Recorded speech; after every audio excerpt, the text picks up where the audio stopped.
নমস্কার বন্ধুরা, প্রতিদিনের মতো আজকে বাঙালি ট্র্যাডিশনাল রেসিপি নিয়ে এসেছি। আজকে বানাবো ডালপুরি। আমার বাড়ি মুর্শিদাবাদের বহরমপুরের ডালপুরির স্বাদ অন্যরকম। ছোট থেকে বহরমপুরে ডালপুরি খেয়ে এসেছি, সেই ডালপুরির স্বাদ কোথাও খুঁজে পাইনি। আমাদের কাছে এই খাবারটা অন্য রকমের খাবার, সেই দোকানের স্টাইলের বানানোর চেষ্টা করলাম। ডাল খুব ভালো করে ধুয়ে নিয়েছি, ছোলার ডাল 300 গ্রাম নিয়েছি, জল গরম করতে দিয়েছি।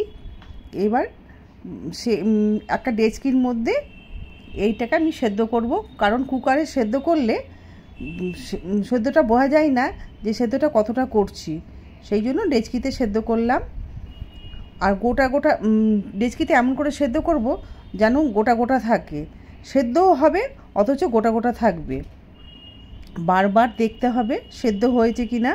সেদ্ধ হলে ভালো করে আমি জল ঝরিয়ে নেব। এই যে বারবার দেখছি যে সেদ্ধটা হয়েছে কি না।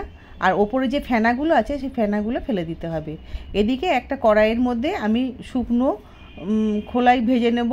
শুকনো লঙ্কা, ধনে, জিরে তাওয়ার মধ্যে ভেজে নিচ্ছি। আর এদিকে বারবার দেখছি যে ডালটা সেদ্ধ হয়েছে কি না। ওই যে বললাম সেদ্ধও হবে অথচ গোটা গোটা থাকবে। দেখুন সেদ্ধ হয়ে গেছে অথচ গোটা গোটা আছে। এই যে হাত দিয়ে বারবার নেড়ে নেড়ে দেখাচ্ছি আপনাদেরকে, ঠিক এইরকমভাবে করে নিতে হবে। ডাল সেদ্ধ হয়ে গেছে, এবার জল ভালো করে ঝরিয়ে নিয়েছি। জল ঝরিয়ে এই যে দেখুন সেদ্ধও আছে অথচ গোটা গোটা আছে। এবার ময়দা নিচ্ছি, আমি প্রায় 300 গ্রাম মতো ময়দা নিয়েছি, মানে 2 বাটি মতো ময়দা নিয়েছি। আর 1 বাটি মতো আটা দিয়েছি, চিনি দিলাম, একটু হিং দিচ্ছি, আর একটু লবণ দেব, আর জোয়ান দিচ্ছি। কারণ জোয়ানটা দিলে একটু হজম করতে সুবিধা হয়, খেতেও ভালো লাগে। যখন মুখের মধ্যে জোয়ানটা পড়ে এখন অন্যরকম স্বাদ লাগে। আর একটু সাদা তেল দিচ্ছি, দিয়ে খুব ভালো করে ময়াম করে নেব।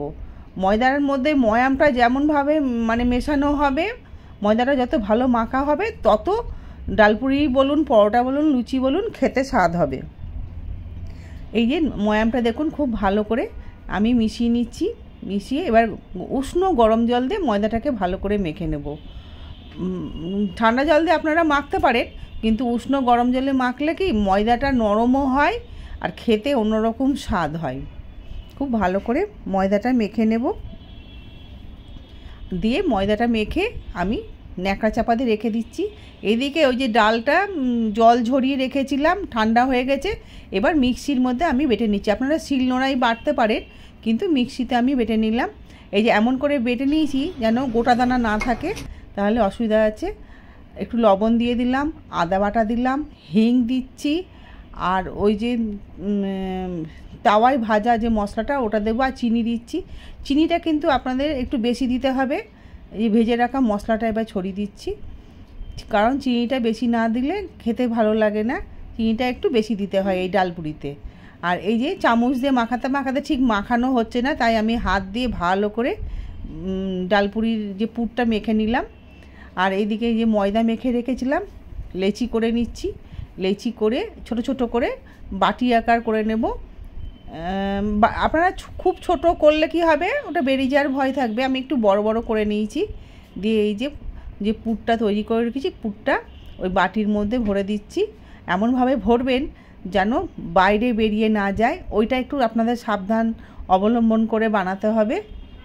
এই যে আমি যেমন করে করছি ঠিক এরকমভাবে করবেন, কোনো অসুবিধা হবে না। যেমন করে দেখিয়ে দিলাম ঠিক এইরকমভাবেই করবেন, তাহলে পুরটা বাইরে বেরিয়ে যাবে না। পুরটা বেরিয়ে গেলে হয় কি তেলের মধ্যে ফেটে যায়, তার ফলে তেলটাও নোংরা হয়ে যায়, খাবারটাও অত স্বাদ লাগে না।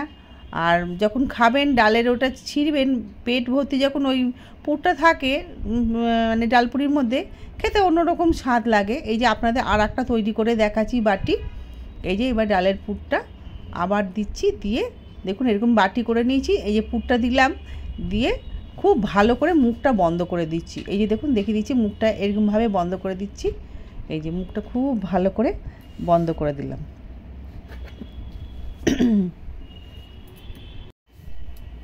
এই যে হাত দিয়ে চেপে চেপে ডালটাকে মানে আমি ছড়িয়ে দিচ্ছি। হ্যাঁ, তাহলে কি বেলার সময় ফেটে যাওয়ার ভয়টা কম থাকবে। ডালটা চারিদিকে ছড়িয়েও যায় আর বেলতেও সুবিধা হয়। খুব হালকা করে মানে হালকা হাতে আর কি বেলতে হবে, চাপ দিলে কিন্তু ফেটে যাওয়ার ভয় থাকবে। আলতোভাবে বেলে নিচ্ছি। বেলে অল্প একটু তেল দেবেন, আপনারা ময়দা দিয়েও বেলতে পারেন। এদিকে কড়াইয়ে তেল বসিয়ে দিয়েছিলাম, তেল গরম হয়ে গেছে। এবার এই যে ডালপুরি আমি ছেড়ে দিয়েছি, দেখুন কি সুন্দর ফুলছে। একদম লাল লাল করে ভাজতে হবে। ভাজার সময় একটু খেয়াল রাখতে হবে, মিডিয়াম আঁচে ভাজতে হবে। বেশি জোরে দিলেও পুড়ে যাবে, আবার লো আঁচে দিলেও না নেতিয়ে থাকবে, আপনার ওটা ফুলবে না। যে এই যে ফুলেছে সেটা ফোলাটা হবে না। এই যে একে একে আমি ডালপুরিগুলো সব ভেজে নিচ্ছি। এই যে ডালপুরি ছিঁড়ে আপনাদেরকে দেখাচ্ছি, দেখুন ভেতরে কিভাবে পুরটা আছে, একদম ভর্তি পুর। হ্যাঁ, এই যে ডাল একটুও পুর বেরিয়ে যায়নি, আর নরম সফট হয়েছে। হ্যাঁ, খেতে খুব সুন্দর হয়। আমি একটু নিরামিষ তরকারি করে নিয়েছিলাম আলুর, যেটা ডালপুরির সাথে খাই, সেই তরকারি আর পায়েস নিয়েছি। এই যে দেখুন আর একটা ছিঁড়ে দেখাচ্ছি, দেখুন একদম ভর্তি পুর আছে, এই ডালগুলো দেখা যাচ্ছে। এই ডালপুরির সাথে খাওয়ার আলুর তরকারি যদি রেসিপি আপনাদের লাগে তাহলে আমি করে দেখাবো, আপনারা আমাকে কমেন্ট করে জানাবেন।